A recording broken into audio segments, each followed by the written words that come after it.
21 বছর পর বৃষ্টির ছেলে দেখতে হয়েছে ওমের মতো। বিস্তারিত জানতে সম্পূর্ণ ভিডিও দেখতে থাকুন।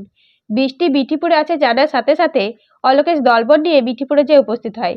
সেখানে অর্ণব দূরবীনের মাধ্যমে বৃষ্টিকে নৌকাতে দেখতে পেয়ে অলোকেশকে বলে বৃষ্টিকে পেয়ে গেছি, এক্ষুনি শেষ করে দিতে হবে।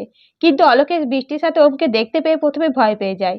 তখন অর্ণব বলে বৃষ্টিকে মেরে ফেলতে হবে, না হলে আমাদের বিপদ হতে পারে।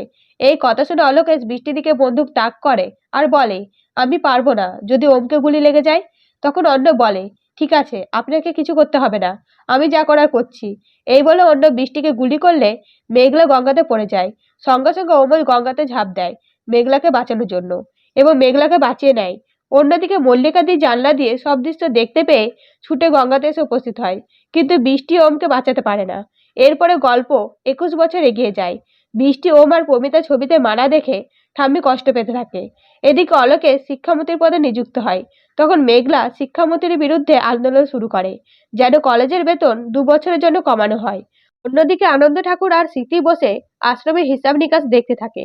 তখন মল্লিকা দি এসে বলে মেঘলার কালকে জন্মদিন, 21 বছরের হয়ে যাবে। বৃষ্টি মেঘলার জন্য একটা বাক্স রেখে গেছে, সেটা দিতে হবে। তখন স্মৃতি বলে মল্লিকা দি, বাক্সতে কি রাখা আছে সেটা তুমি জানো? তখন মল্লিকা দি বলে না। তবে কি এবার বৃষ্টির ছেলে দেখতে হবে ওমের মতো? অবশ্যই কমেন্ট করে জানাবেন আপনাদের মতামত। ধন্যবাদ।